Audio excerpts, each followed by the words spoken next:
అందరికీ నమస్కారం. ముఖ్యంగా ఈనాడు పత్రికా యాజమాన్యానికి, ఈనాడు పత్రికా విలేకరులకి నా యొక్క క్షమాపణలు. నేను చేసిన అతి చిన్న పొరపాటు, నా ఫోటోకు బదులు మా నాన్నగారి ఫోటో పంపించడం వల్ల జరిగిన పొరపాటుని భూతద్దంలో పెట్టి గత 2 రోజులుగా సాక్షి ఛానల్లో కానీ, సాక్షి పత్రికల్లో కానీ, సోషల్ మీడియాలో కానీ జరుగుతున్నటువంటి దుష్ప్రచారానికి ఆనకట్ట కట్టాలని నేను ఈ వీడియో చేయడం జరుగుతుంది. ఈ రాష్ట్ర అభివృద్ధిని కానీ, ప్రజా శ్రేయస్సుని కానీ అడ్డుకునే ఏకైక పార్టీ వైసీపీ పార్టీ. ఈ పార్టీకి అనుకూలంగా పనిచేసే పత్రిక కానీ, మీడియా కానీ ఈరోజు దీన్ని అవకాశంగా తీసుకొని ఎంత చేయాలో అంత పెంట చేస్తుంది. కాబట్టి దీనికి వివరణ ఇవ్వాల్సిన బాధ్యత నాకు ఉంది. కాబట్టి ఈ పొరపాటు నా వలన జరిగింది కాబట్టి ఈ వివరణ ఇవ్వడం జరుగుతుంది. 2015 సమయంలో ఎయిర్పోర్ట్ నిర్మాణం కోసం భూములు ఇచ్చిన రైతుల్లో మా నాన్నగారు కూడా ముఖ్యులు. ఆ రోజు ప్రధాన పాత్ర అతనిది కూడా ఉంది. కాబట్టి ఆగస్టు 1వ తేదీ 2026 2 రోజుల క్రితం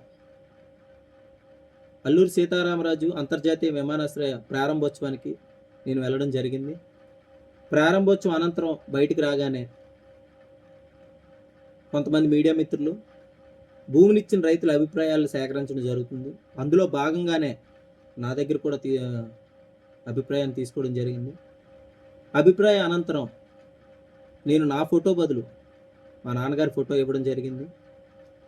మా నాన్నగారు చనిపోయారనే విషయం వాళ్ళకి చెప్పకపోవడం నాది అతిపెద్ద పొరపాటు. దానిని అనుకూలంగా తీసుకొని ఈరోజు ఇంత దుష్ప్రచారం చేస్తారని నేను అనుకోలేదు. భోగాపురం అంతర్జాతీయ విమానాశ్రయం కోసం భూమి ఇచ్చిన వారిలో మేము కూడా ఒకరం. వాస్తవంగా గత 2015 సంవత్సరంలో చేపట్టిన భూసేకరణలో సర్వే నెంబర్ 313లో 10 ఎకరం 53 సెంట్లు మా తాతగారికి చెందినటువంటి భూమిని మేము ఎయిర్పోర్ట్ నిర్మాణం కోసం ఇవ్వడం జరిగింది. ఆ సమయంలో మా తాతల దగ్గర నుండి మాకు వచ్చినటువంటి ఈ ప్రభుత్వ భూమిని ఇవ్వడానికి మాకు పూర్తిగా ఇష్టం లేదు. ఆ సమయంలో మీ భూములు తీసుకొని మీకు అంతర్జాతీయ విమానాశ్రయం కోసం కాదు, బినామీ పేర్లతో వేరే వాళ్ళకి అంటగట్టాలని చూస్తున్నారని చెప్పి ఇదే వైసీపీ వాళ్ళు ఇక్కడ ఎయిర్ బస్ కాదు, ఎర్ర బస్సులు కూడా రావు, ఎయిర్ బస్సులు ఎలా వస్తాయి మీరు ఒకసారి చూసుకోండి అని ఎన్నో మాటలు కానీ చేతలు కానీ ఎన్నో చేసి మా భూములు ఇవ్వడానికి ఇష్టపడకుండా అడ్డుకోవడానికి ఎన్నో కార్యక్రమాలు చేపట్టారు.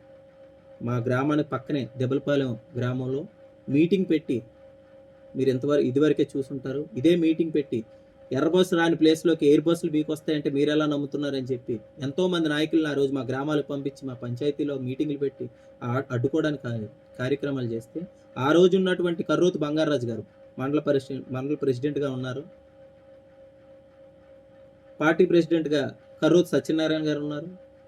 ఎంపీటీసీగా నీలాప అప్పలరామిరెడ్డి, సర్పంచ్గా మైల్పిల్లి ఎల్లాజీ గారు. వీళ్ళ ఆధ్వర్యంలో జరిగినటువంటి ఈ భూసేకరణ కార్యక్రమంలో ముఖ్యమైన పాత్ర మా నాన్నగారు ఉన్నది. కాబట్టి మా నాన్నగారి ఫోటో పెడితే మాకు గౌరవప్రదంగా ఉంటుందని చెప్పి నా ఫోటోకి బదులు మా నాన్నగారి ఫోటో ఇవ్వడం జరిగింది.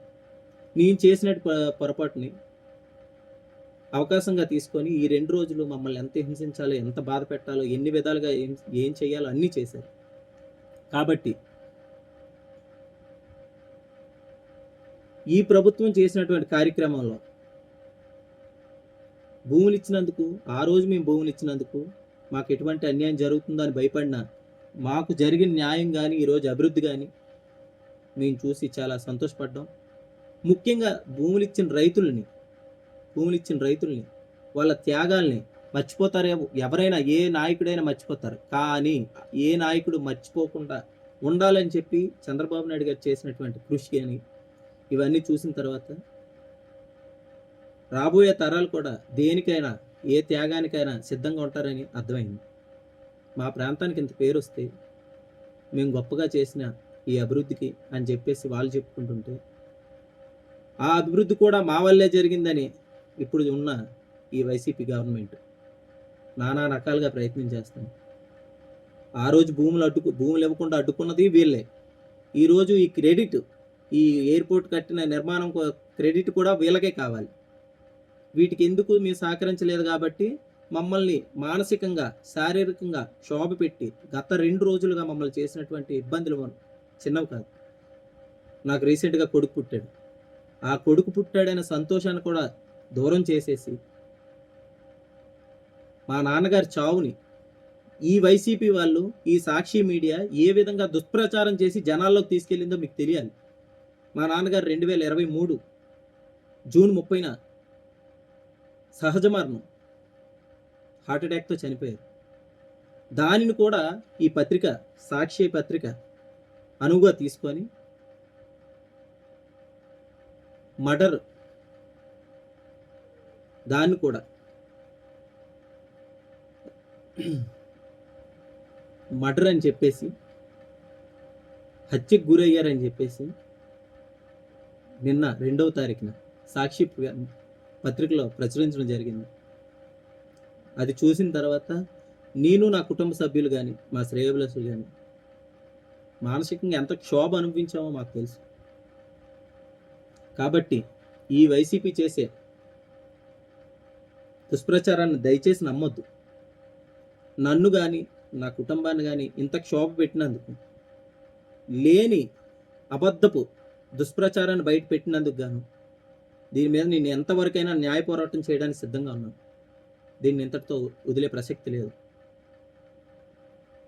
ఒక్క చిన్న పొరపాటు, నా ఫోటోకు బదులు నా తండ్రి ఫోటో పంపించాలనే ఆలోచనతో నేను చేసిన అతి చిన్న పొరపాటును తీసుకొని వచ్చి నా తండ్రి మరణాన్ని కూడా, సహజ మరణాన్ని కూడా హత్యకు గురి అయ్యాడు అని చెప్పేసి సాక్షి పత్రికలో ప్రచురించి దాన్ని పెద్ద హైలైట్గా చేసి నా తండ్రి మరణాన్ని కూడా వాళ్ళ రాజకీయ లబ్ధి కోసం ఉపయోగించుకుంటున్నారు.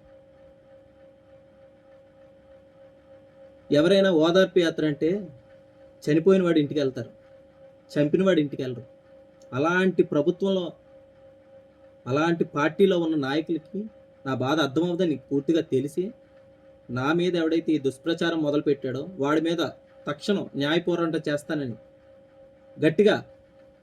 గట్టిగా చేస్తానని చెప్పేసి ఈ సభాముఖంగా, ఈ వీడియో ముఖంగా మీకు చెప్పడం జరుగుతుంది.